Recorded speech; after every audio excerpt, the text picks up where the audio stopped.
The Sonic Truth Dynasty Focused Fantasy Football Podcast, brought to you by the Player Profiler Network of Podcasts. I'm Alan Seslowsky of RotoWire.com, along with Theo Gremminger and, of course, the Podfather.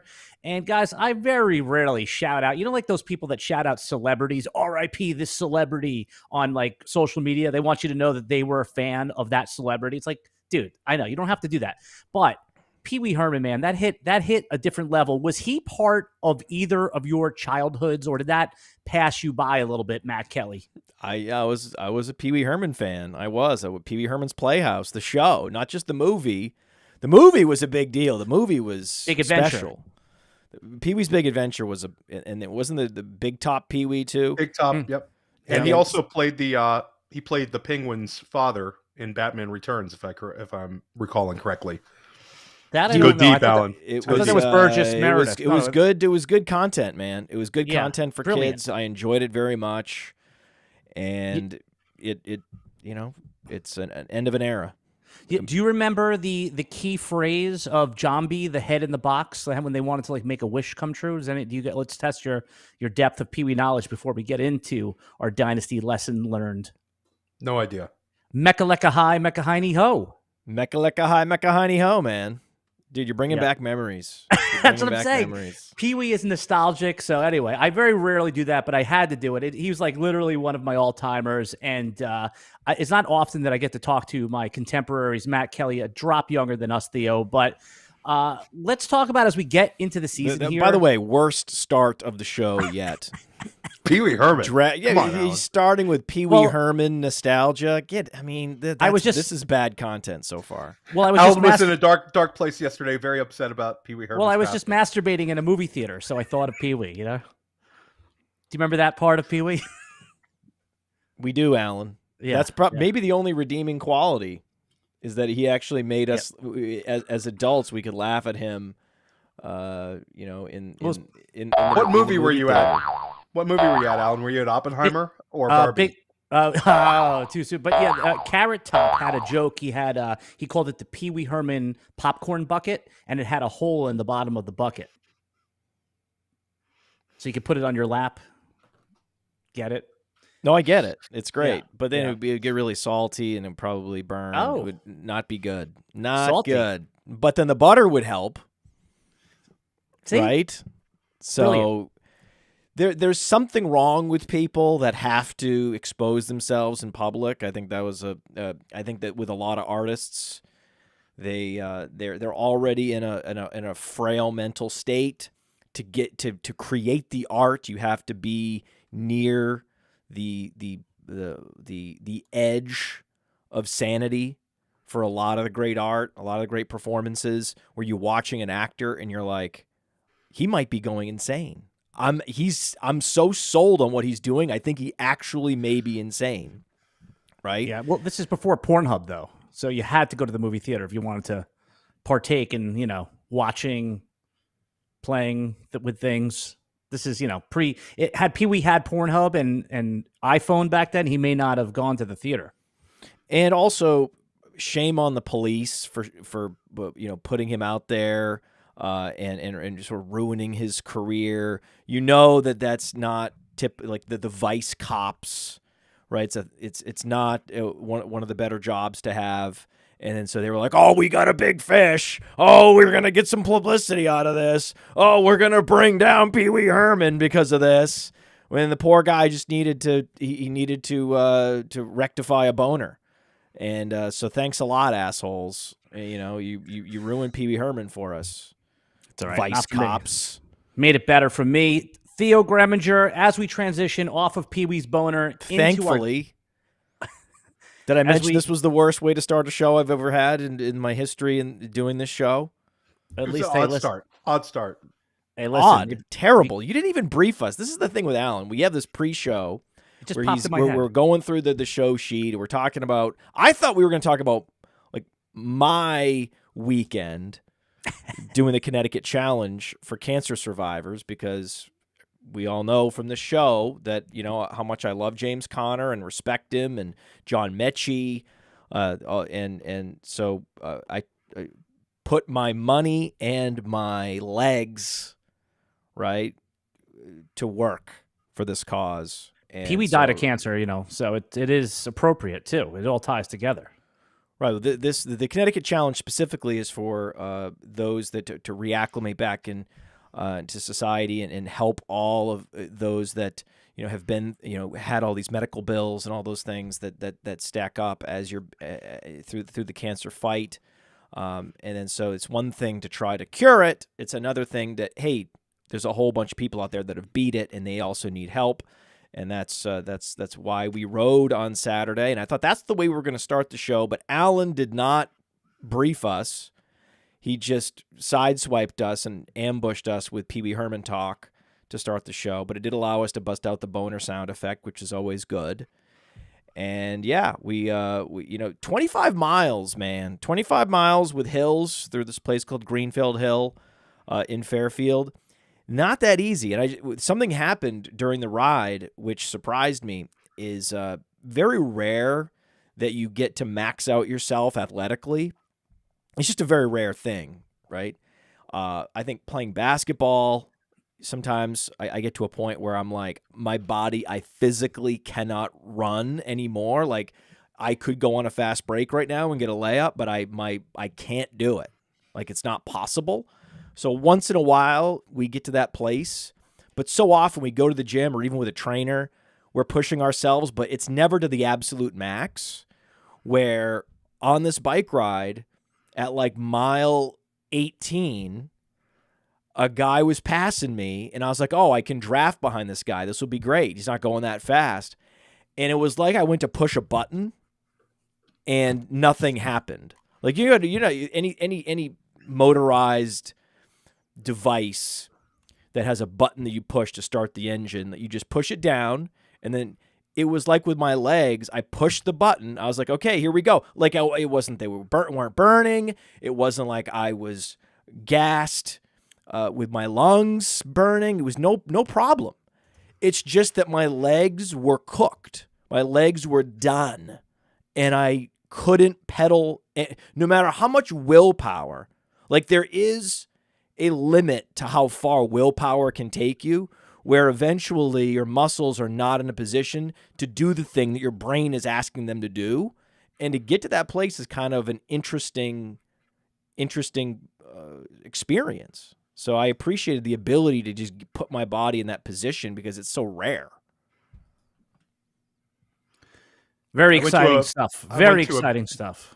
I went to a Barry's boot camp now, so I just realized, because that was a terrible story, that now I'm doubling down on the worst opening to the show. We're now 8 minutes in, and we've only done bad content that no one cares about, and we haven't talked at all about Dynasty, even though there's so much going on with training camp, a lot of buzz and a lot of problems, and yet we're not talking about any of that. Well, we have a very exciting story from Theo. Theo, tell us how you picked out your socks this morning. Go ahead. I looked in the drawer. Yeah, and I was being facetious. Now, you make a good point about Dynasty lessons learned, because all of us, we've been in startups the entire offseason. We're focused now a little bit more on our seasonal leagues, but let's review. What did we learn this year, guys, conceptually, that we could bring forward into the season for, trading purposes, and then also looking ahead a little bit into startup season with our rookies? So, Theo Gremminger, give me the first thing that in all the startups that you did this year that you were going to bring to next year. I think that the wide receiver enthusiasm is real, and I think it's something we need to dive into because the running back markets are not safe right now. I think the only two running backs that people feel incredibly, safe about right now, in terms of younger players, are Gibbs and Robinson. You have the mess going on with Jonathan Taylor. You had the headaches to deal with Saquon Barkley, and you're going to have to deal with that again next offseason. I think it's a wild time in the league, guys. Running backs are getting more and more devalued in terms of the amount of money teams want to put into them, and it's become a dangerous asset to hold for dynasty managers. I think if you have big selling opportunities, Alan, in the future, no matter who it's for, once a running back gets a kind of a little bit of an artificial steam up, you have to consider moving them because this sort of thing happens. And now Jonathan Taylor one is a complete mess. You have the indie star bashing Jonathan Taylor the guy Doyle sending this ridiculous article out, and now you have it's like that was planted by the team, and now it's like all these Jonathan Taylor managers just freaking out in Dynasty and redraft managers as well. So for me, it's the running back position is something that's incredibly important for us scoring wise for winning, but in terms of Dynasty startup strategy, I want to walk away with incredibly strong wide receivers, so I don't have to deal with the headaches. I can go buy running backs. This is an important lesson that we're learning on the fly and that we've already been adjusting for at Player Profiler, moving down these guys that are going to be in this predicament next year. Travis Etienne, Najee Harris. Right, we've moved Travis Etienne down, 23.75 lifetime value rating points on no news, just because he's a running back. And these running backs are now all in precarious situations around the league, as the vast majority of front offices have devalued the position finally. I think that we're going to look back at the 2023 draft with 2 first-round running backs and laugh. And laugh. That was the end of an era. Bijan Gibbs was the end of an era. We may not see another first-round running back for years. Matt Kelly, can I just ask you this, though?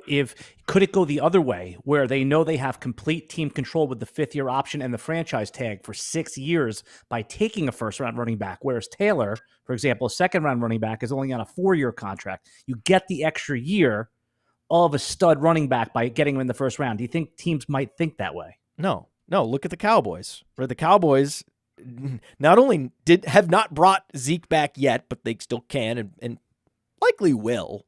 My guess is they will bring Ezekiel Elliott back at the last minute now that Tony Pollard is fully established as that alpha back.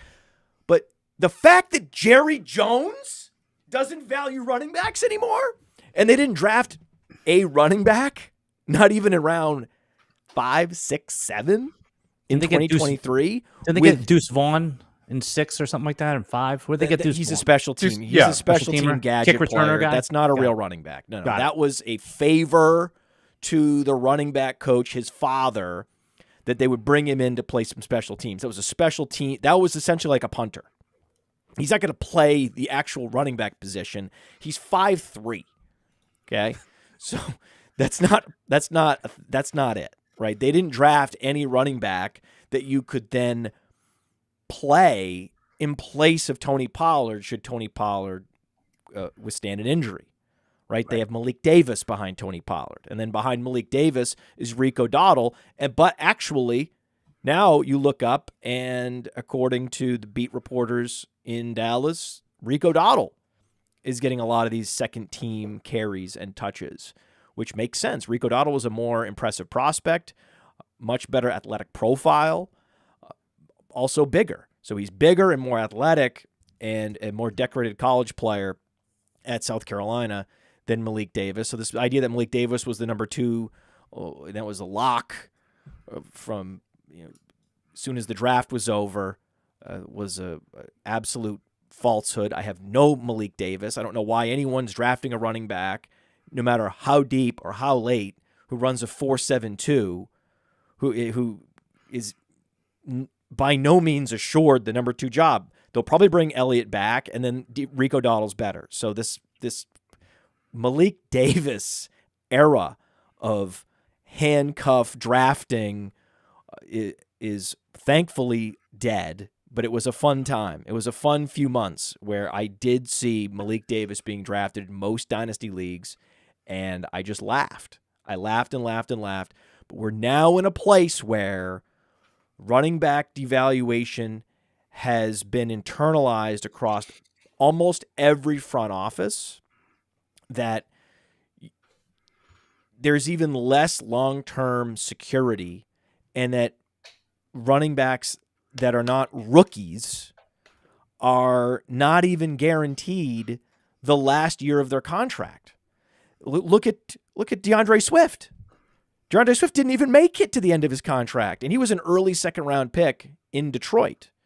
So the lack of job security for even a perennial All-American with multiple 2,000-yard seasons in college, who's one of the best runners in the sport, the fact that he's beefing with Jim Irsay, the top equity holder, and that his agent is at war with beat reporters, and it's just ominous for the valuation proposition for running backs, especially in Dynasty. So that's a lesson that we have had to learn on the fly just in the last 3 months, and it's already been reflected on our Dynasty rankings.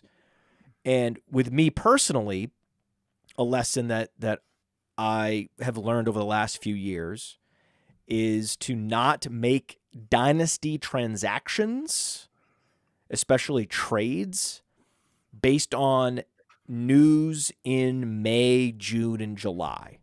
Right now, it's August 1 now. We're recording on August 1. But up until this point, what guys were doing against air in shorts and what was being posted on social media by team accounts as they try to justify whoever they drafted in the first round, and the guys that were drafted in the 4th and 5th round don't get any hype on social media because the beat reporters and the team are colluding to support the players that have the greatest team investment. If you commanded a big contract, you'll get hype on social media. Those highlight reel catches will get engagement, right? They will see the light of day.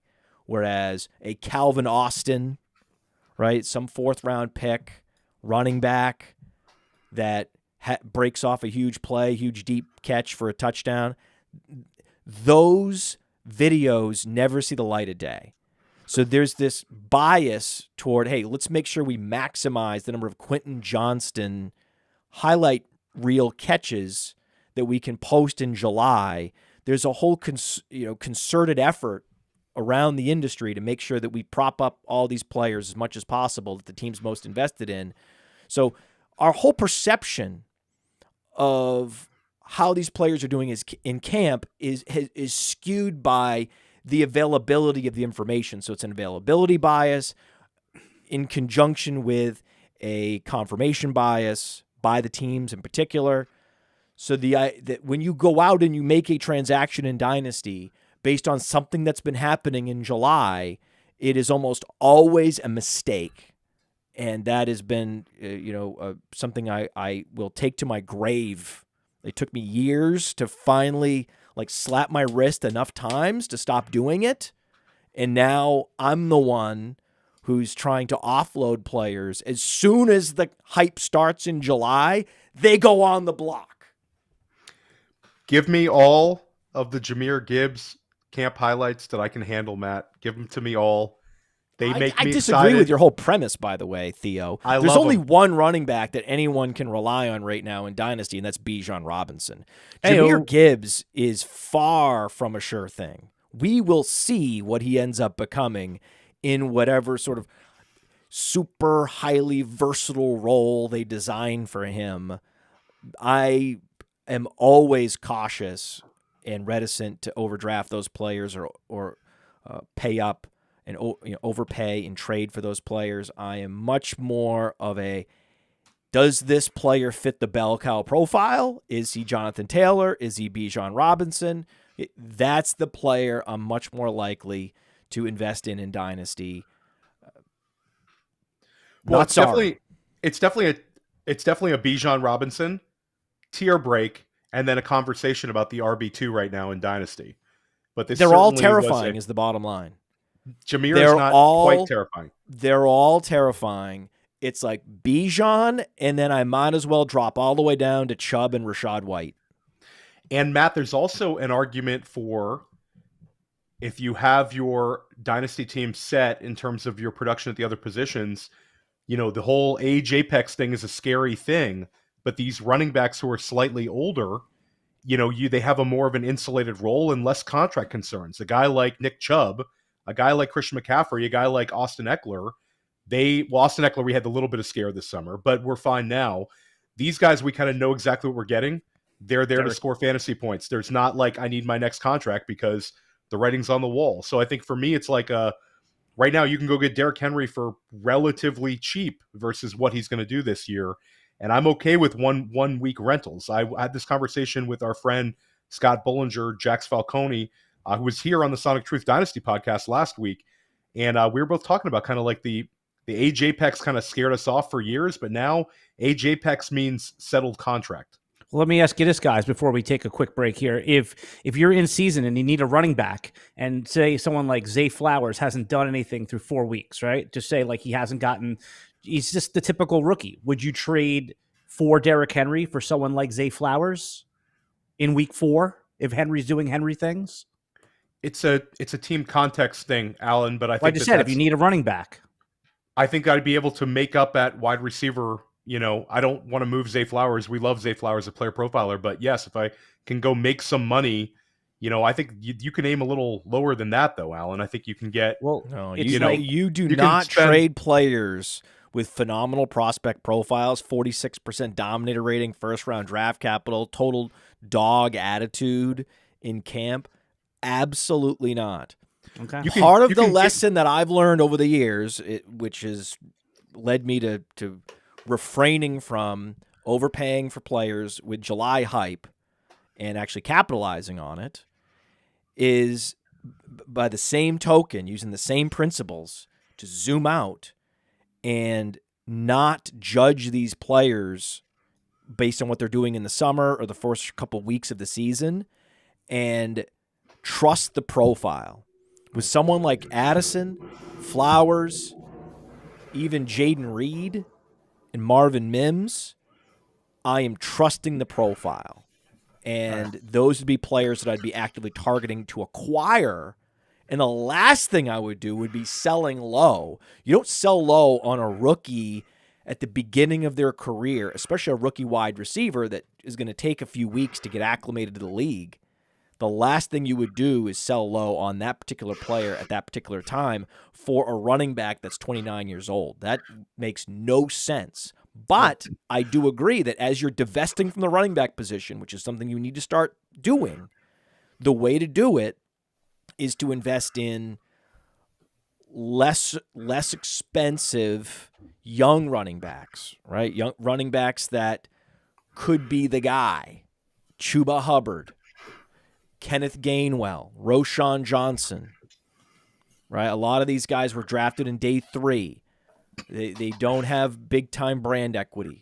Load up on those guys and then also try to acquire some of these running backs in their late 20s where you know that they have guaranteed money that ensures they will be on the team not just in 2023 but 2024. I'm now looking at 2-year windows with running backs. Right? That's the big change of the last 6 months. I was going to say we've 1 year. Gone from looking at running backs through a 3-year prism to now a 2-year prism. If you can just give me 2 years, Nick Chubb, I want you.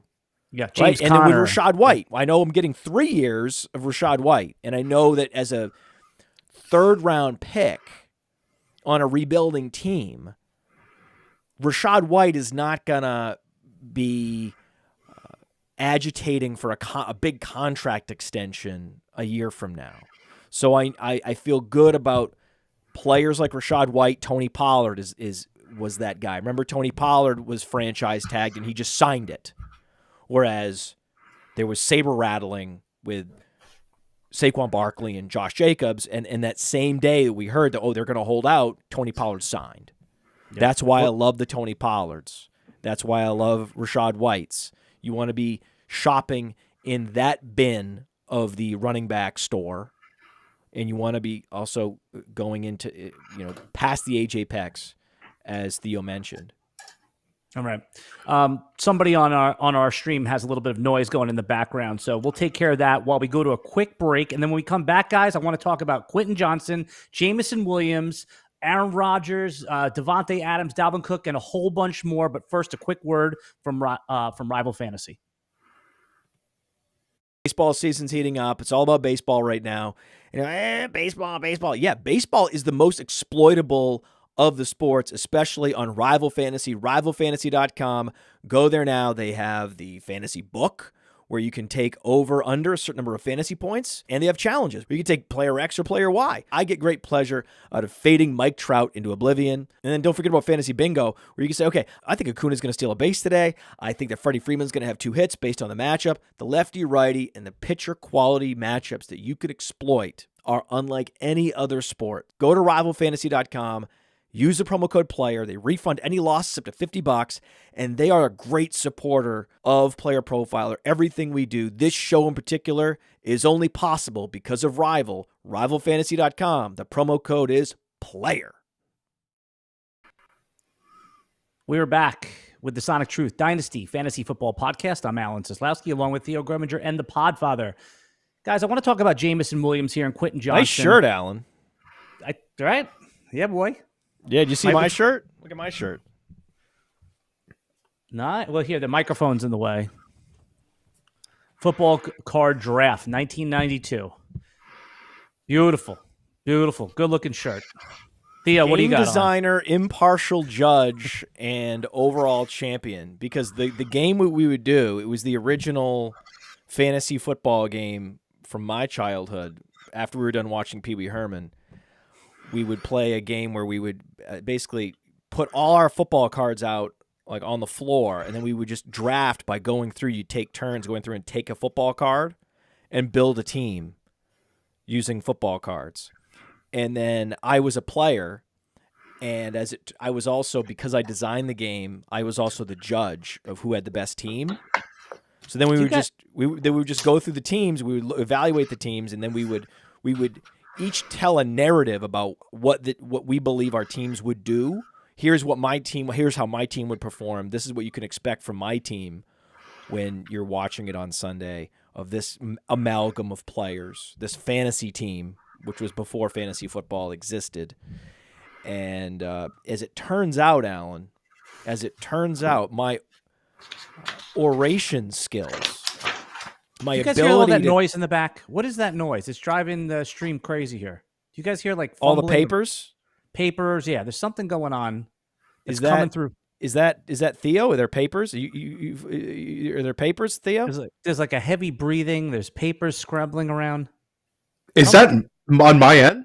I don't think so. But you guys heard it too, Your or no? mic is hot, Theo. Your mic is hot.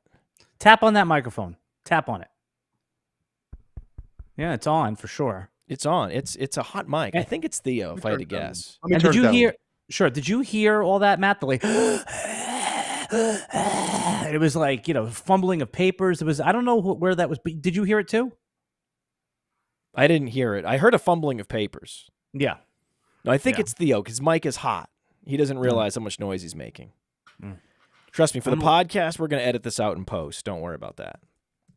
And we're going to edit out the noise. Don't worry. We have an incredible editing team here, and they will clean this up for the podcast. This is also live, right? This is what happens when you do live television on YouTube. It's not always perfect, and we've had an incredible track record of perfect broadcasts. But once in a while, someone's microphone's going to be a little bit hot, and that's going to be okay. It's not a big deal. How am I now, This guys? is the part of what's so fun about YouTube and Facebook Live is being able to watch it live, interact, and comment on it, and then then the hosts see the comments. Yep. Right? Someone like this guy, Hodo Prime says your mouth is too close to the mic. I'm back now, Hodo Prime. I have space. No. Hodo Grime's a moron. He doesn't know how to he thinks that he's going to teach us how to broadcast. And by the way, Hodo Prime, the best way to record a podcast is to turn your gain down and get right up on the mic. That's if you want to sound the best, you turn your gain down, you get right up on the mic. That's how you're going to get the optimal dulcet tones from your recording. So no one should listen to that guy. He doesn't know what he's talking about. He's the classic YouTube commenter, doesn't know shit about anything. And don't worry, we are going to fix it. And we've already fixed your fantasy team, right? We've already given you all the advice you need on how to update your running back room to optimize your fantasy team. So that's exciting stuff, man. It's exciting stuff. So last time we talked about Jameson Williams and how he's a bust, and now he's continuing to drop passes and continuing to run the wrong routes where you have beautiful, beautiful throws from Goff to a place that the wide receiver is supposed to be located, and then he's not, right? And then yesterday, I just have to mention, because I know we're not going to do another hour on Quentin Johnston. That's not going to happen. But I did want to mention he had 4 drops yesterday. I just want to mention that. I want to throw that out there. Let the audience know. Let my hosts know. My co-hosts. Let everybody just marinate on the fact that Quentin Johnston had 4 drops against Air yesterday, and it was embarrassing. Yeah, Quentin Johnston, man. Theo, you were on me a little bit that I passed on him in our high stakes draft the other day. Oh, you had a Alan. Good job, Alan. Alan. Great work. Good. Alan pass. had a. Don't listen to them. I took Gabe Davis over him. You took Gabe Davis over him, but there was an opportunity to lean into your. Christ. You had the correlation opportunity in a tournament setting in a FFPC competitor. We won't even say their name because That's all right. I mean, they all say each other's names. It's like you want everyone to play all formats, you know. The other one. NFFC. You could say the name of the. I'm just joking with Alan because I'm just joking. Say with the Alan name of it. We had a guest on. He had a guest on the show that started going on and on about FFPC, and Alan's like, we're in an NFFC draft on Alan's show. But Right. Anyway, Alan, the reason I got on you is because Alan had Justin Herbert, he had Mike Williams, and you're talking about a tournament setting here. He also leaned into Gerald Everett later on, and he had an opportunity to add to that correlation. It just shows you how little Johnston. And again, Matt, you're not talking about Quentin Johnston versus. It's a different thing. If you're gonna pass on Quentin Johnston, you should be drafting a good player, not Gabriel Davis. That's who was left. Trust me, there was no one. I needed a receiver, and those were the choices. And you had Herbert.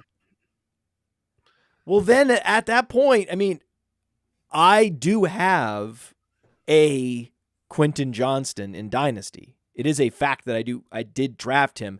He was still on the board. Zay Flowers was gone. I have Herbert, and I was super thin at wide receiver. And so I do have it. You're allowed to draft him if the build and the situation and the value all lines up. I'm not saying never draft this guy under any circumstances. See, I listened to you. I screwed up my draft now. I should have listened to Theo. That was a mistake. Well, Alan, I can't believe you made a mistake by passing on Quentin Johnston. That's hard to believe. And getting back to Alan's draft, this was NFFC, so this is wide receiver. We're not supposed to talk redraft either, Alan, but it's wide receiver heavy. The wide receivers all dry up, and Alan had gone running back in the second and third round. So, he's playing catch up at wide receiver, and unfortunately.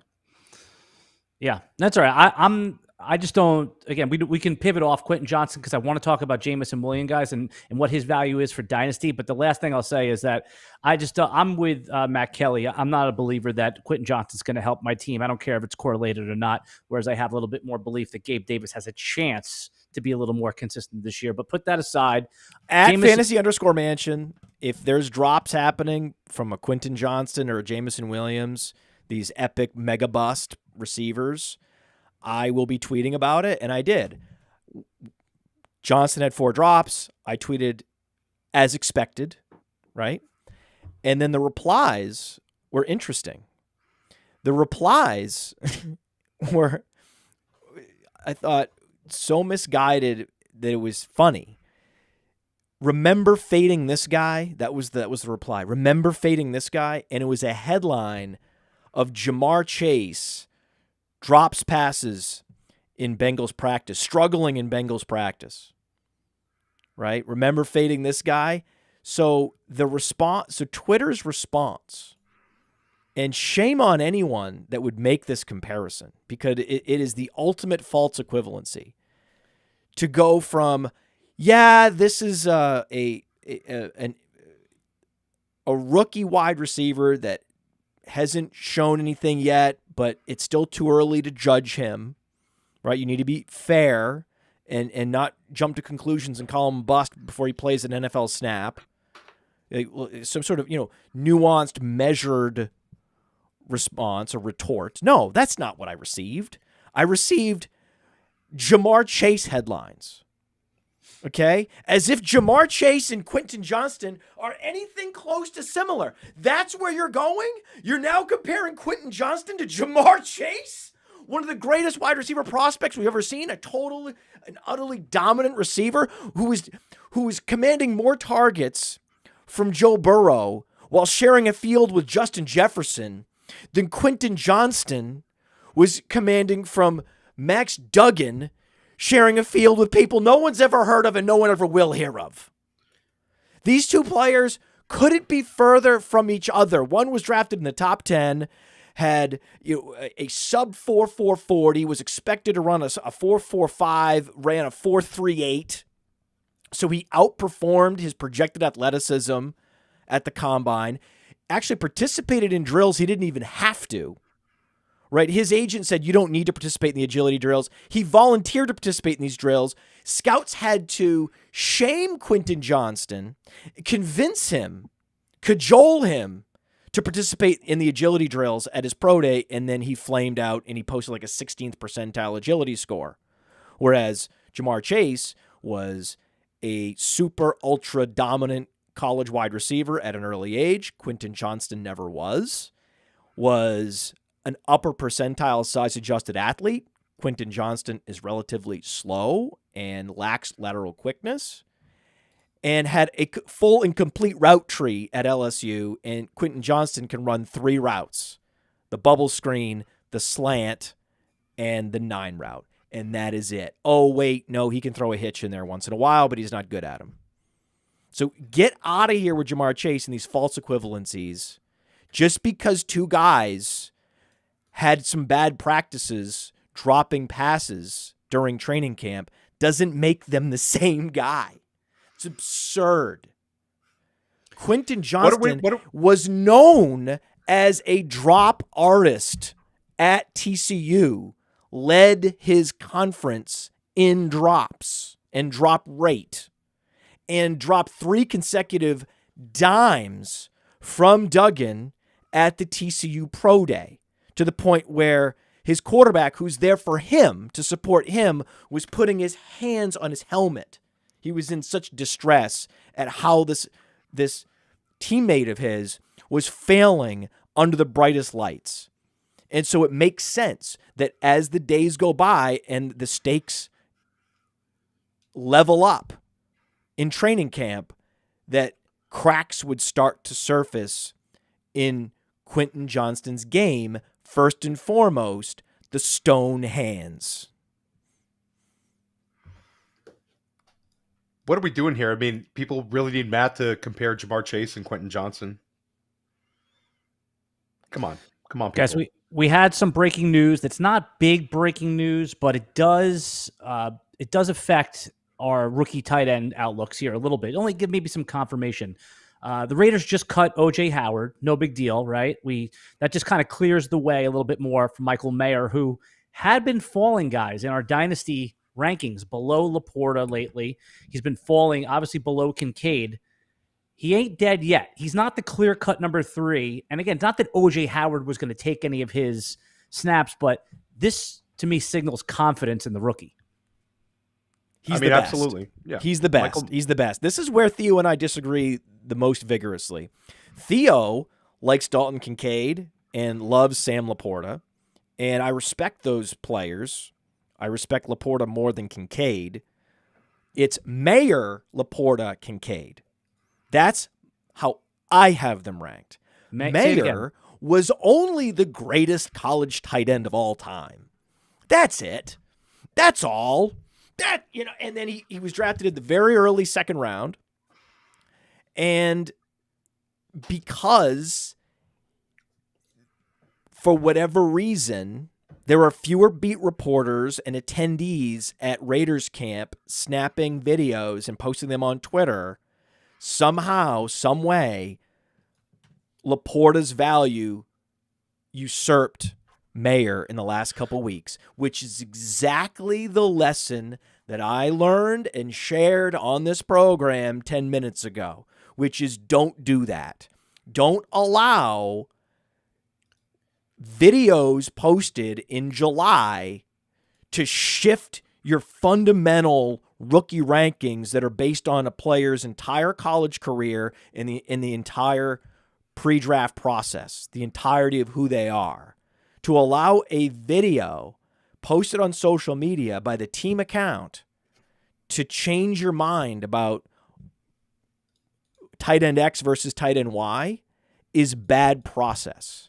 So I am firm in my belief that Michael Mayer is the best. He's the best I've ever seen in college. And there isn't significant target competition in Las Vegas. It's Austin Hooper at tight end. Ooh, right? Hunter Renfrow. Oh, God, no, not Hunter Renfrow.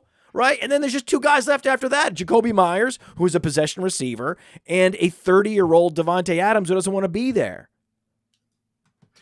Well, for me, I think it's all three are studs. All three should be in your top 10 Dynasty tight end rankings. I don't think Kincaid's a stud. I think Kincaid is... I think all three have paths to being fantasy viable for many seasons to come. If Kincaid tested and was demonstrated, measured to be an elite athlete, I would agree. But because I don't have the athletic testing on Kincaid, I can't say whether he's a stud or not. I have no idea.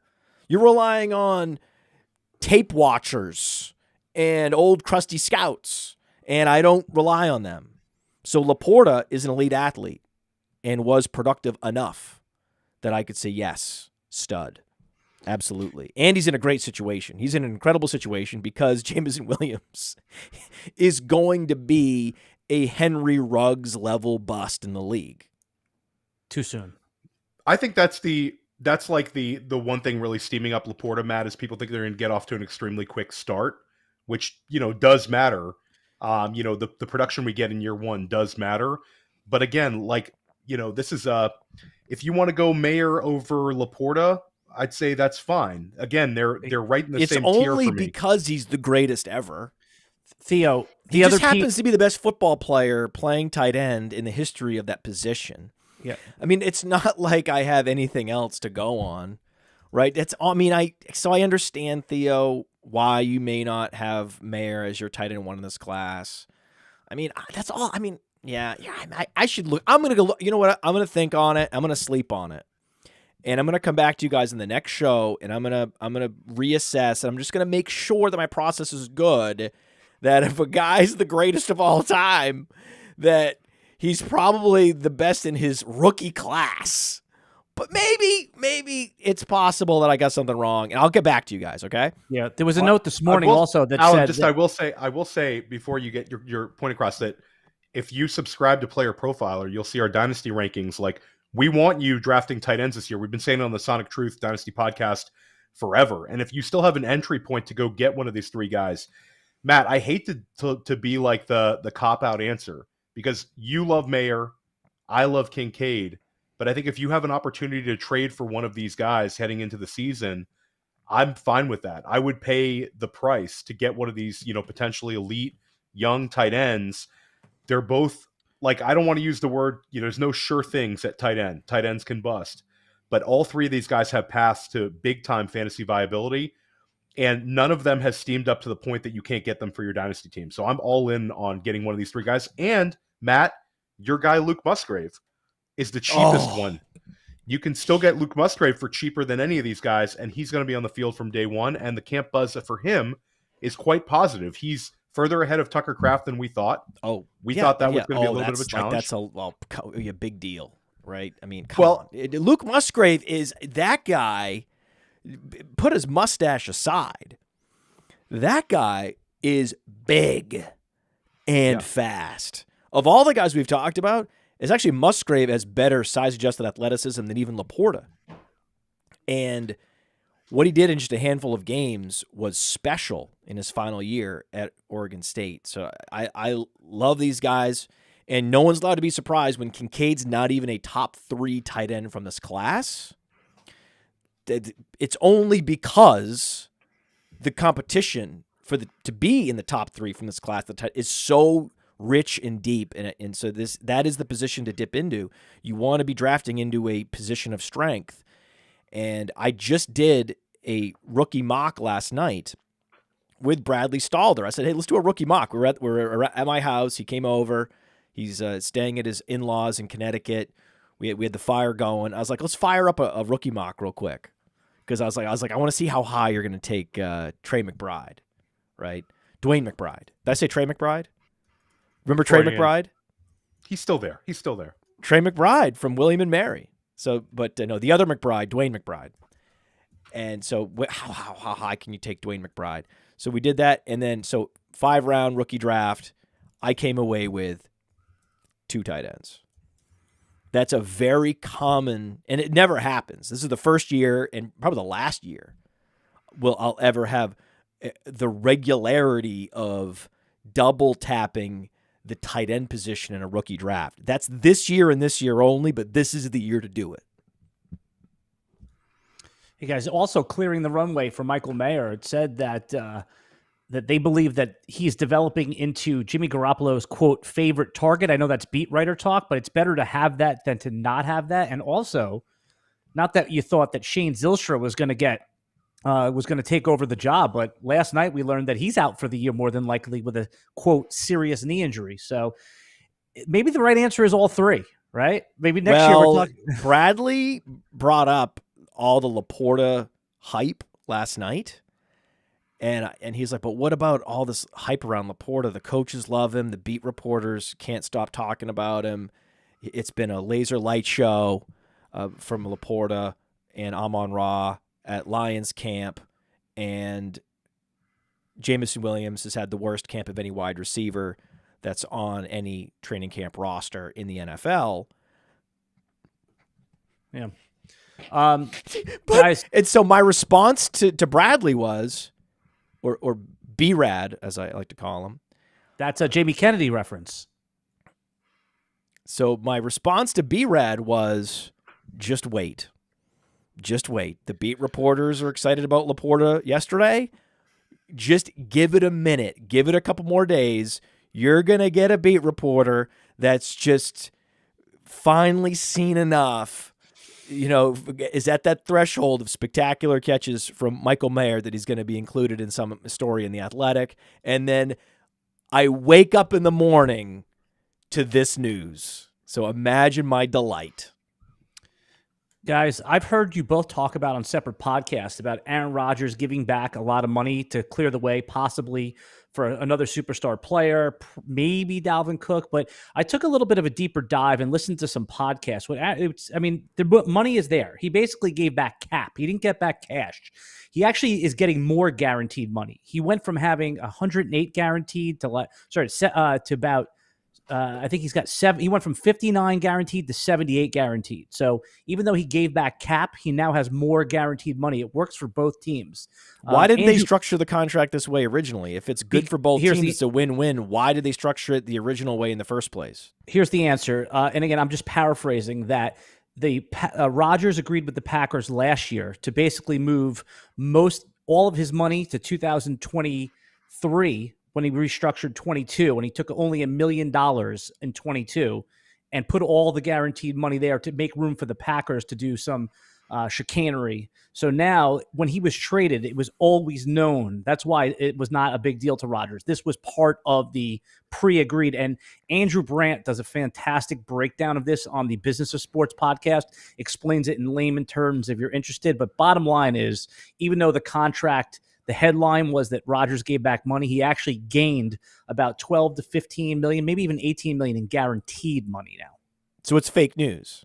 That was absolute fake news. We were all susceptible. I was susceptible to fake news. I thought possibly that Aaron Rodgers, of all people, would give money back. One of the more selfish players in the history of the sport would give money back.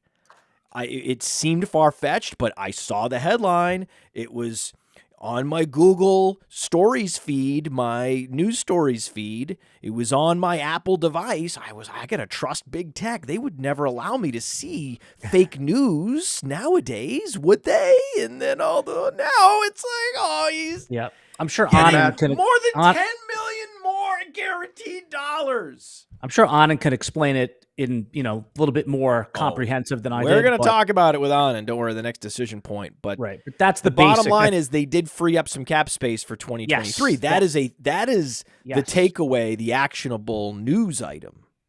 And I will say that Matt and I were both super, super stoked to be on the Dynasty Roundtable last week for Crossover Week. That's where we had this big Aaron Rodgers discussion, and I highly recommend you guys checking that out on Wednesday evenings with Seth Dywald and Matt Babbage. They're putting out great stuff.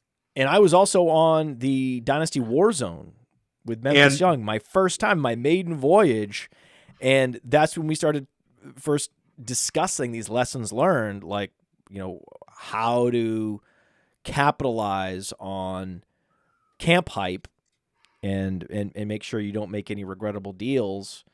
And there's a number of insights from that show. I highly recommend tuning in to the Warzone. That's on Sunday nights, live on YouTube.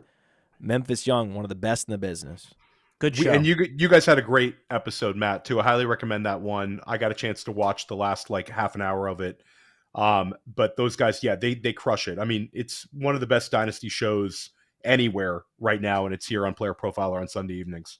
I'm a Tracy Sinclair fan. I had a real-time insight during that show that players can have a season where they run pure, but that doesn't necessarily mean they just run pure with touchdowns and counting stats. Players can also run pure with their advanced metrics, post efficiency stats that they could never replicate in subsequent seasons. And that's a great example of,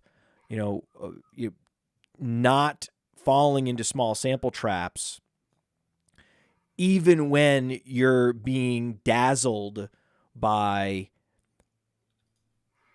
esoteric efficiency metrics, right? Just because they're complicated, just because they're sophisticated, doesn't mean they can't be gamed by a couple bounces of a football in your direction as a wide receiver. Enough defenders falling down and taking bad angles can give you the best yards per team pass attempt or yards per broken tackle per pass attempt of any receiver in all of college football. And you'll never be able to replicate that. You simulate that season over and over again, you can never do it again. That's what happened with Quentin Johnston last year. All right. Guys, moving along, even though that Tim Patrick was not really super fantasy relevant except in those deep leagues that we play, this does have some implications on the depth chart. Theo, I know that Player Profiler likes Marvin Mims. There's a lot to like there. But is this the time to buy him, or is this time to maybe max out and take a 24 first if somebody's like, oh, he's going to start this year? So what's the dynasty outlook now for the rest of the players? You have Cortland Sutton, Jerry Jeudy, and, of course, Mims. I want all the Mims I can get, Alan, but if you bring up the 2024 first, I don't think people are paying that for Mims right now. What the fuck is Alan talking about? If you can do one of those things where 2024 first? You don't think that you can do one of those things where you give Mims in a second and get back a first like that? Well, that would be like in an FFPC league. And I think maybe you could get that trade done for the Mims enthusiasm, but I think that might burn you because again, if you end up getting like the 110 and you've given up the 203, then there's a 5-player gap, and at the end of the day, Mims might end up being like Mims. We love at Player Profiler. We were higher on him than the market. That's a guy we bang the table for you to draft in every second round. I have a ton of Marvin Mims. I probably have 30% Marvin Mims on my dynasty team. Then he's a better player than, say, Jonathan Mingo, who was drafted before him. He's a better player than Quentin Johnston, and he's a better player than Rashee Rice. Right? He came out early, and you want to talk about all these guys in the Big 12, right, or Conference USA, whatever it is, at Houston, Tank Dell, SMU, right, Rashee Rice. In that region, the best wide receiver was Marvin Mims. He was just the guy that was putting up the best counting stats and the best efficiency metrics, better than all those guys. Look at yards per reception. I mean, it's just, he was great. And he actually exceeded his athletic testing expectations and came out early. So there's just so much more to like about him than these seniors like Jonathan Mingo that were drafted 20 picks before he was. Well, Podfather, would you give Jonathan Mingo and your second for your 24 second for Marvin Mims? Is that a more palatable trade? You don't need to do that. Do a third. Well, how do you get him on your team? You just do a third, whatever. No, I think Alan, Mingo and a third. I'll say the way to pivot to Marvin Mims is trading the perception. You use redraft to your advantage, and you trade a guy being drafted in a particularly semi-safe area of the draft. I moved. Actually, it was with Scott Barrett in a league we're in, not the league I'm with you guys. Another league I'm in with Barrett, where I moved Mike Williams for a pick that it led to Marvin Mims. So on my team, I was slightly rebuilding. He's going for it this year. That's the kind of pivot. You trade a older wide receiver and you go get yourself a Mims. I did this last year, and I moved a bunch of Cortland Suttons, and I even had an FFPC league, Alan, where I moved to Cortland Sutton, and I got a guy named Garrett Wilson, and I think I got a second on top of Garrett Wilson. So you use redraft. God. You use redraft to your advantage, fellas, and you look at Calvin Ridley would be a perfect guy to trade if you could get Mims. You could get Mims in a second for Calvin Ridley. Exactly, that's what I want. I want to get this year's second round smash in Mims, and then next year's second round smash for Calvin Ridley. I'd turn around and do the same thing with an Alexander Madison. Just take players that are not special, that are getting steamed up in seasonal leagues in particular, and divest yourself from the running back positions. We talked earlier about divesting your team from the running back position. You could do both in one swoop. Just Madison from Mims straight up. It's a wrap. When we talk about trading rookie wide receivers, guys, I just selfishly want to just put this in here because I had a guy, you guys have been talking up JSN, and obviously there's a lot of people that listen to the show. And so I've been getting, I know when you guys are talking about players on other podcasts because I start getting offers for them in my Dynasty leagues. And some guy wanted JSN. I ended up trading with him. I gave him JSN and a third, and I got back DeVonta Smith and a second. So basically, and I looked on the Player Profiler lifetime value ratings. You guys have Smith a little bit higher, but because he does go ahead of JSN and startups. So grade that trade, and do you think that is something you do? Is that how you play Dynasty, squeezing that that pick move up from 3 to 2 to take on the extra 3 years of age?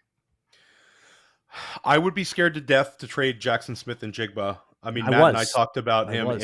But again, this year does matter, and DeVonta Smith is going to have an exceptional season. But at the end of the day, I think the ceiling for what JSN can be is much higher than what the ceiling for DeVonta Smith can be. Even that being said, DeVonta Smith caught more passes than any Philadelphia Eagle ever last year in his second season.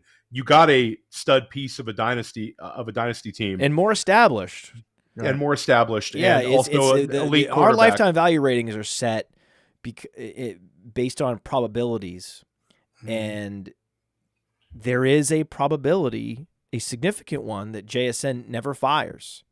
We've seen some elite college prospects that for whatever reason could not fire. Rashad Bateman, most recently at a similar draft position with, just an exquisite college profile.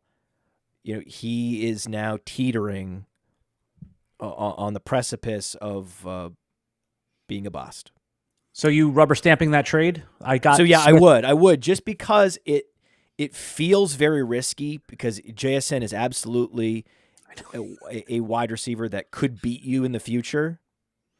DeVonta Smith a little bit less likely to beat you, but the gaining that second round pick is significant. And as of this moment, DeVonta Smith has more value in Dynasty, period. So you made the right move. It's just terrifying when you look at a couple players that could get into that Justin Jefferson, Jamar Chase tier. It's Jackson Smith and Jigba. It's CeeDee Lamb. It's Amon-Ra St. Brown. There's like 3 guys that could Garrett do it. Wilson. Well, you don't think Garrett can get there? Not with Aaron Rodgers. Garrett can get there. Here. He's already being traded as wide receiver 3 in Dynasty now. Just so you know, that's already happening. Yeah. Okay. So that's when you trade him. Okay. That's a guy I would trade, because that you can get even more for a Garrett Wilson. Anytime a wide receiver is experiencing a shift in quarterback, a shift in philosophy, a shift in scheme, it can take a while to adjust, or it could actually lead them down a path of never replicating their production in their previous location. And I know it seems crazy to say that going from Flacco and Mike White is somehow to Aaron Rodgers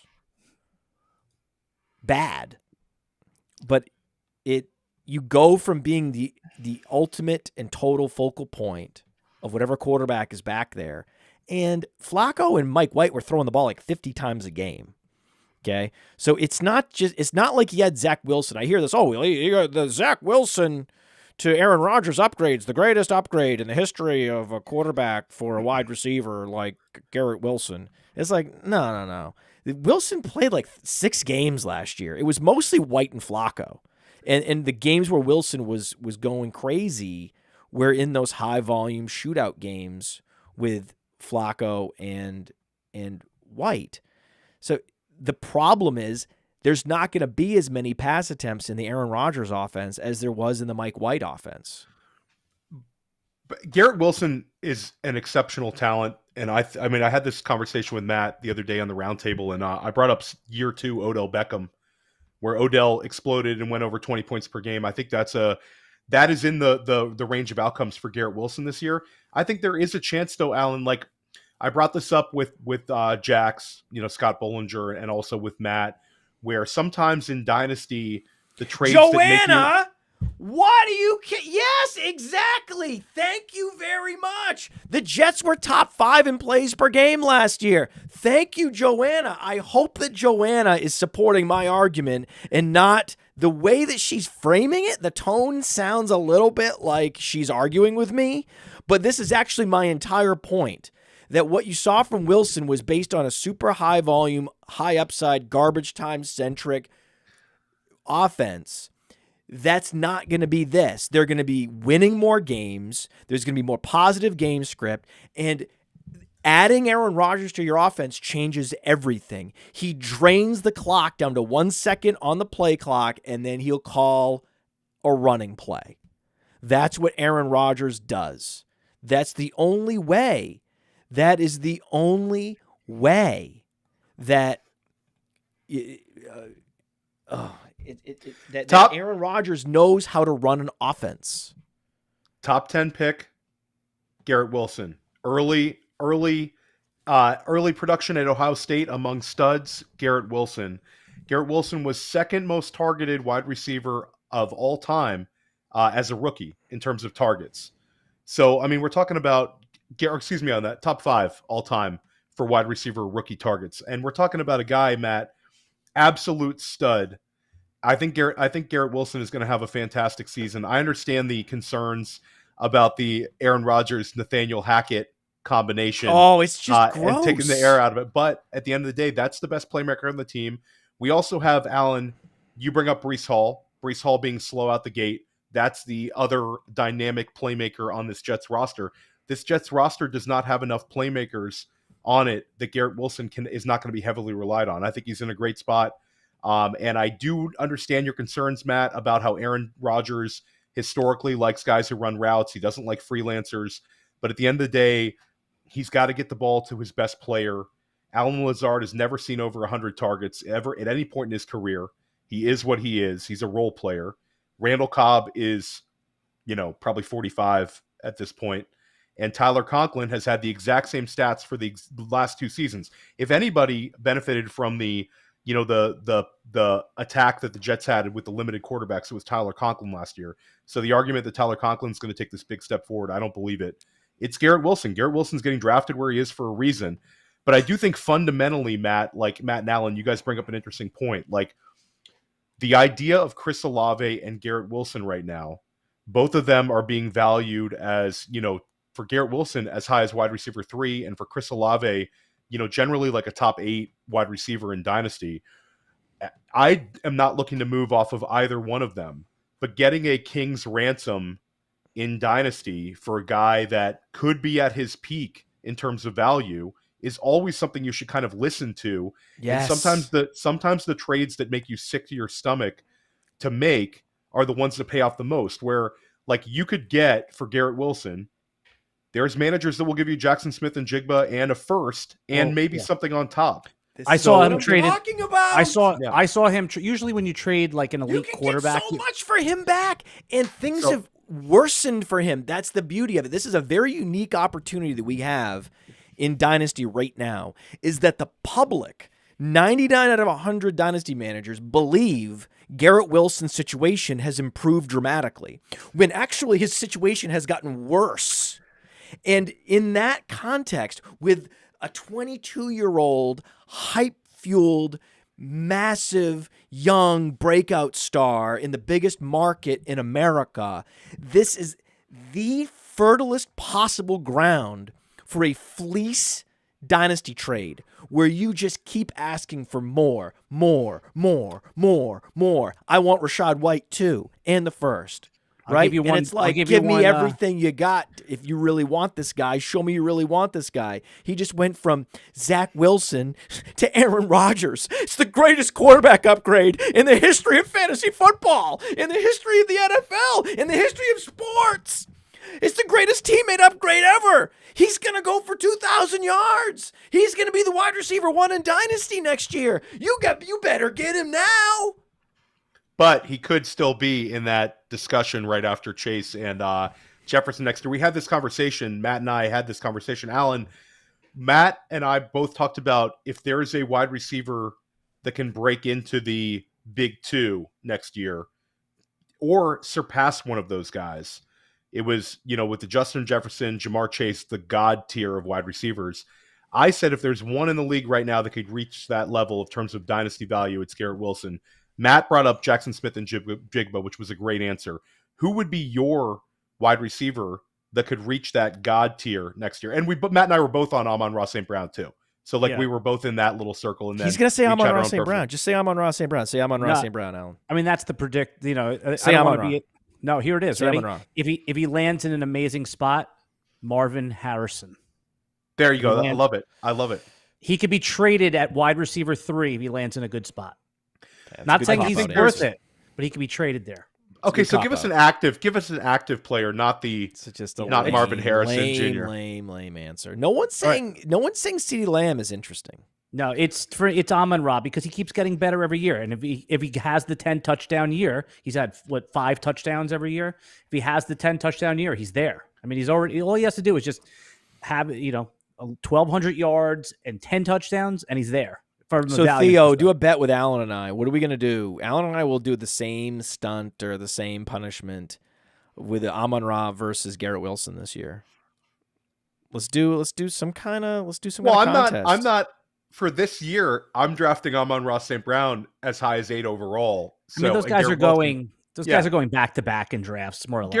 Garrett Wilson's going at the turn in a lot of these high stakes, FFPC leagues. But Amon-Ra St. Brown, sucker move. I have pushed up Amon-Ra St. Brown into I'll take him 8 overall. I think he could be wide receiver 1 overall this year. But I'm not. I want my Garrett Wilson too, guys. I'm going to use the P word here, Alan, that you hate, then our listeners hate. Portfolio, penis? Alan. Portfolio. No, I don't mind portfolio. They love when you talk about your penis. They love. Hey guys, I don't want it. The headline of this. Yeah, that was the P word I was thinking of, Alan. That's it. Yeah, not portfolio. Penis always on your mind. Always 24/7. Penis always coming out of my mouth. Anyway, headline of this podcast, guys, is we were talking about sleepers in Seattle, and the reason we have to talk about that is because both running backs, Kenneth Walker, groin. Speaking of penis, what a transition. And then Charbonnet, shoulder, but the disturbing part about it is no timetable for return.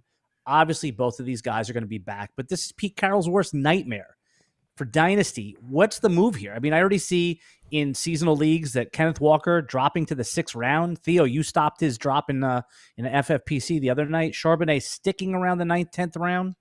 No, you took Charbonnet in that draft. Well, I've taken both. This is the ultimate, and look, this is the ultimate buying opportunity right now. And you talk about this is the beginning of August. This is not them being held out at the end of August. They're literally using the words they're wary, but they're going to hold them out of caution. So I truly believe that. I think this is kind of a nothing burger. And I think groin is not good though. Groin's not good. It's not great, but at the end of the day, where you get Ken Walker or Charbonnet right now at a discount, both are banged up. If one misses time this year, if one of the two is gone for like 8 games, the other one is going to absolutely smash. Alan, I don't want to like dignify the Kenny McIntosh hype. I don't want to do it. Don't do it. I don't want to dignify it. Don't do it because here can I we should do a spoiler alert because I got some news. I got some news that no one's heard yet. Shh. Spoiler alert. Kenneth Walker is going to start week 1. Zach Charbonnet will be on injured reserve, and Kenneth Walker will be a top 5 fantasy running back. I love it. In week 1. Book it. Get ready for it. Kenneth Walker already has a full year in the system. He knows the plays. His body's ready. He was pushing his body too hard. He's got a little Rashad Bateman to him, where there's always some kind of lower body injury because he's pushing himself so hard because he's such an intense, crazy worker. And sometimes you just push too hard, like with Bateman, a lot of the issues with his foot is because he was trying to work out and push his body before it was fully healed, and then he had to get the screws out, and he's creating irritation. And, so in some of these cases, these players are their own worst enemy. They need to just let their body recover. And it sounds like what I like about what Seattle's saying is it sounds like when they say week to week, that really means month to month. That's the month of August. Let Walker sit out all of camp and preseason and just work out on the side, get his body dialed and finely tuned to be ready and active and starting week 1 and getting an 80% opportunity share. Zach Charbonnet's dead. Zach Charbonnet was dead on arrival. He was dead when he was drafted by a team that had Kenneth Walker already. You don't want to go to a team where the teammate in front of you eats faces. It's why Jameson Williams was dead. He went to a team with Amon-Ra St. Brown. That guy's going to steal your soul every practice and shame you and put too much pressure on you where you're dropping everything and you're always running the wrong route because you're never going to be Amon-Ra St. Brown. He's never going to be Kenneth Walker. Zach Charbonnet already has figured this out, and now he's out with some separated shoulder or whatever it is. He was soft at Michigan. He was soft at UCLA. This was the reputation that dogged him throughout his college career and one of the reasons why he didn't come out early. And now all of a sudden, he's going to be missing critical reps for a rookie. For a sophomore that's established, one of the best running backs in the history of college football, the season that he put up at Michigan State, there's nothing left for Kenneth Walker to prove in camp and preseason. There's everything for Charbonnet to prove, and he's out indefinitely. He's unlikely to play the sport of football in the month of August. That will set him back the entire season. That is going to inhibit his progress and development, where we could see him potentially going to season-ending IR just because they're like, listen, even if we activate you, it's useless. You don't know the playbook well enough. You don't know the plays well enough. You're not integrated into the offense. Activating you would be a waste of a roster spot. We're just going to go ahead and ride with DJ Dallas and Kenny McIntosh behind our guy, Kenneth Walker. So Zach Charbonnet was overdrafted from the beginning and looked the part of an NFL bust running back. Now, this has essentially ensured it. He's done. I don't know. So the actionable advice is sell low. Get what you can. You're not going to be able to get more for him in a month. You're not going to be able to get more for him, in 2 months. It's like in poker. It's like you better push your chips in now. Now's the time to get your chips in or fold. Either go all in or fold right now. You go all in or fold with Zach Charbonnet right now, because if you just check, it's not going to get better for you. You're not going to be in a better position if you just check. You got to go all in or get the hell out of there. And I'm getting out. I have a Charbonnet that I drafted by accident, maybe, or maybe I did it on purpose before I realized how busty he was. And so I do have one Quentin Johnston. I do have one Zach Charbonnet, and I'm running and hiding. I'm putting them on the block. I'm getting what I can. I'm getting out. Okay, I'll tell you the move, Matt. If you want to get out on Zach Charbonnet, you offered in your league where Zach Charbonnet went in the first round of your rookie draft. You offered Zach Charbonnet. Well, I didn't get it. I was in the Superflex league. I got him in the second round. He was a great value. I'm sure I'm sure Roshan was gone.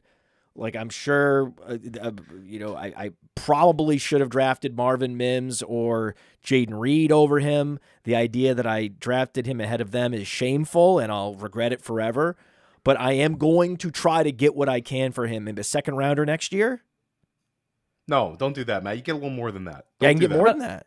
How about an older wide receiver? Would you take like Mike Williams? Or how about Marvin Mims? You go get Marvin Mims for your Zach Charbonnet, and you get Marvin Mims plus, because people still want Charbonnet.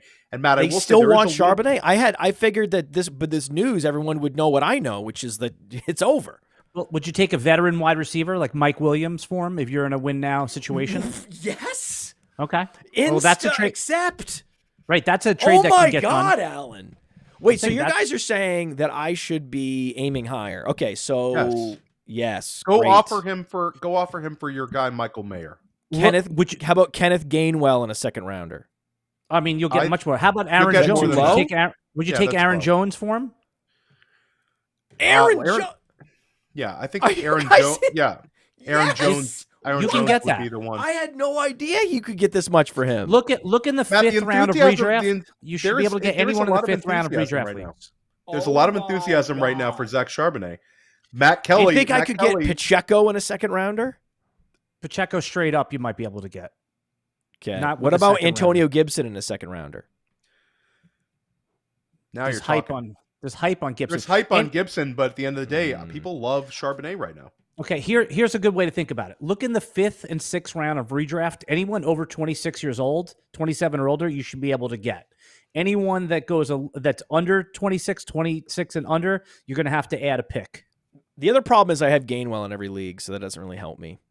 Yeah. Let's look at some veteran receivers that I think could exceed expectations. How about this guy? The guy we talked about earlier, Jacoby Myers. How about Jacoby Myers in a second for Charbonnet? That's a deal I would do instantly. So with the other side, though, you could get more than that. I can get more than that. Yes, you can get more than that for Charbonnet. Yeah, Jacoby Myers is one of the guys that's going to be. He's like the new Jarvis Landry, poor man's Jarvis Landry. How about Rondale Moore in a second? You can get more. Do more than that. Oh my God, really? Jacoby Myers is interesting though, guys. That's a fun player to talk about now, because I think he's going to rise up, Alan. Like poor man's Jarvis Landry. Is that a decent comparison? A homeless man's Jarvis Landry. I can't believe what you can get for Zach Charbonnet, considering how bad he is and how useless he is and how he's never going to do anything in the league. But on the flip side of what Matt's saying, if people want to sell super, super low on Charbonnet, I'm in. I think that this is you're right though. I take it back. He is going to do something in the league in 2024 and beyond. He's not completely dead forever. He will come back, and we've seen this time and time again. Sometimes it takes running backs 2-3 years before they look at Rico Dowdle. Suddenly he's now relevant. He's the number 2 running back in Dallas after all these years. He fractured his hip in training camp one year and missed the whole season. And these guys, they resurface. They go on season-ending IR, and then they actually have a full training camp and a full off season with the team, and they're back. And they decide to dig deep, and they decide they want to be football players. And they develop that toughness over time. You see this time and time again with running backs in particular that resurface out of what was seeming obscurity. So that would be a guy I would be targeting during the season wait for Charbonnet to go on season-ending IR, and then you can go ahead and pick him back up. The best thing to ever do, I mean, have you ever done this, Theo? This sounds far-fetched, but could this be possible? That you would actually trade someone, you would sell low on Charbonnet, and then you would go and reacquire him from the same person 3 months from now? Has that ever been? Have you done that? I've never done that. They're going to be psychologically not willing to do it. it. You're trying to break people's spirits, Matt. You're trying to. I mean, but not you're only so win good. Dynasty, You're so good at fantasy, and you're such a wheeler dealer. I thought maybe you had done that, Theo. I wouldn't put it past you. I've done that sort of stuff, and I've also done that sort of stuff that as like a kind of talking trash, like, hey, I'll take him off your hands right now. Let me help you out. He liked playing for me a little bit more when I sold him to you. How about this? How about me packaging Zach Charbonnet with a second rounder to get Jahan Dotson, Jordan Addison? Well, Matt, you could package Zach Charbonnet with a second to go get your guy. Actually, you might even, I would say Zach Charbonnet and a second gets you Rachaad White, your guy. Wow. That's the trade to offer. Wow. Because I think there's a little bit of there's people have capitulated that we were correct. For months at Player Profiler, we told people Rachaad White was not going to get dusted during the draft, where every other site was saying he was going to. Is White bouncing back among some analysts? Is he finally getting some respect? No, because we've been the only service. No, this is on record, and Alan will verify this as not being, 100% affiliated with Player Profiler, knowing he has a wide-ranging consumption of content over there at RotoWire. We love RotoWire. Alan, isn't it true that we have been alone in standing for Rachaad White? This is Tom Hanks on the island alone with Wilson. I mean, that's how alone you guys are with Rachaad White. Matt Kelly is Tom Hanks, and Wilson is Rachaad White. He's the volleyball. I can't wait for the fantasy receipts on Twitter. Hopefully they'll get that one right. No, they only do negative shit. Yeah, they're gonna be. Hey, you liked Denzel Mims once upon a time. Okay, by the way, who did you like? Give me I your perfect know who top it is. 5 list every year. What the hell does that even mean? Yes, I liked players that never became anything. Okay, I know who fantasy receipts is. I figured I have the answer. Who cares? It doesn't matter. It's like it matters. It matters. Someone's like, fantasy receipts just flamed you, and I'm like, for what? They're like, you didn't like a player enough, or you liked a player too much a few years ago. Okay, isn't that every fantasy analyst? No, there's people with perfect track records. Who are they? Well, we don't know who they are. They don't actually exist. It's not about Matt Kelly. Fantasy receipts is not about calling out fantasy analysts for their mistake. Yes, that is what is on the surface, but it's calling out arrogant motherfuckers for their takes. That's really what it's about. And then it's about the response that if someone doesn't get the joke. So I like arrogant. What? That's just okay. Alan, that's why I don't follow that account. I just don't care about anything you're saying or anything that any of their content. Don't care. Doesn't bother me a bit. Love the arrogance. And if you're wrong, I don't care. Agreed. So I'm not saying that you don't buy. I'm just saying, but that's what the account is about. It's not calling out people. Well, there's plenty of people that are. How much money is that account generating for them? They're just wasting their money. Like, they're losers.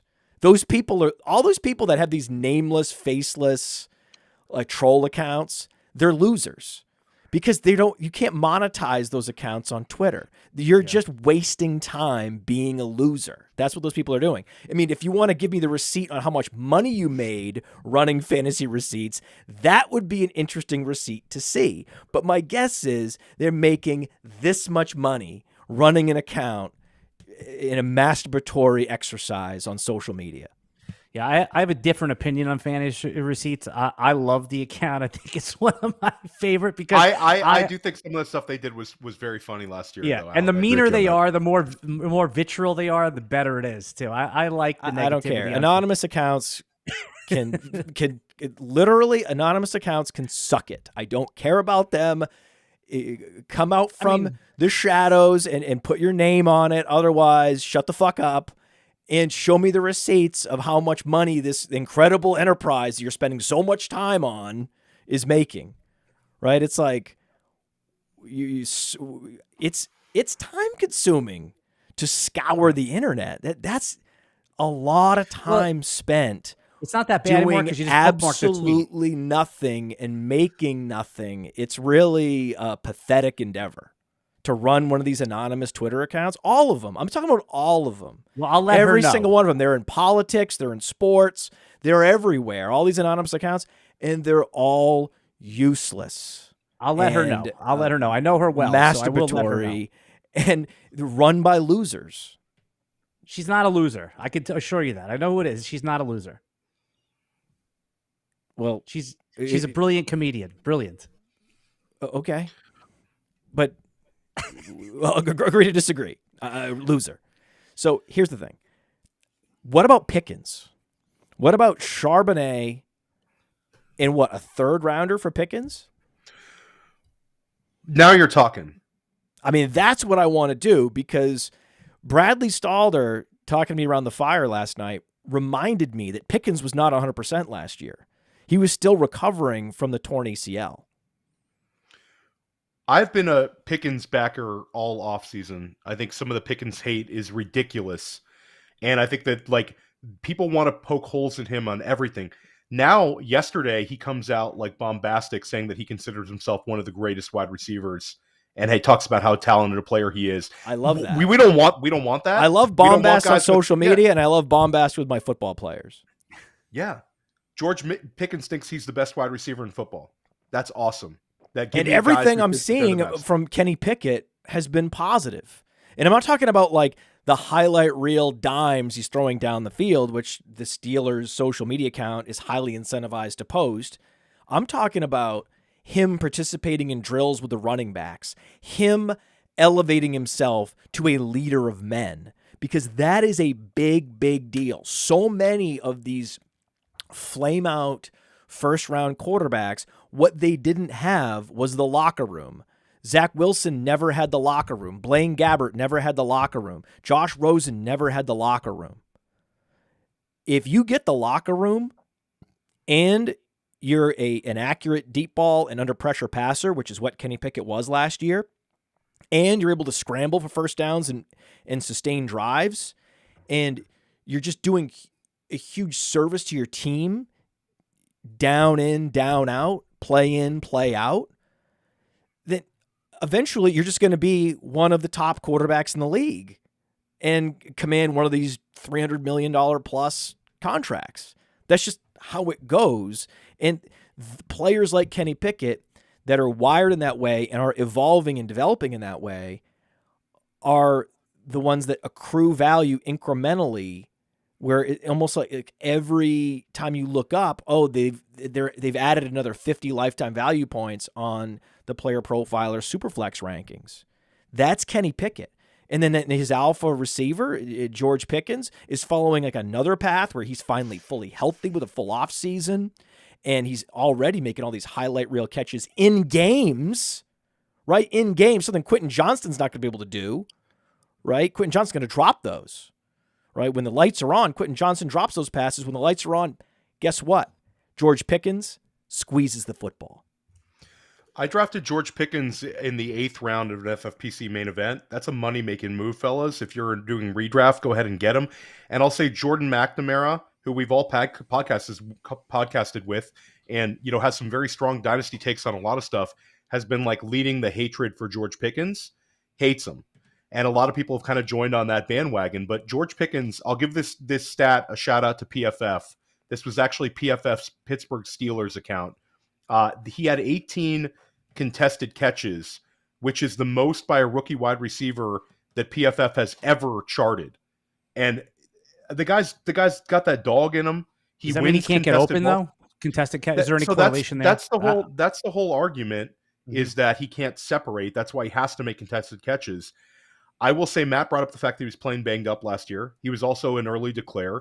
You can have more refinement in your game. What you cannot become is the alpha prototype.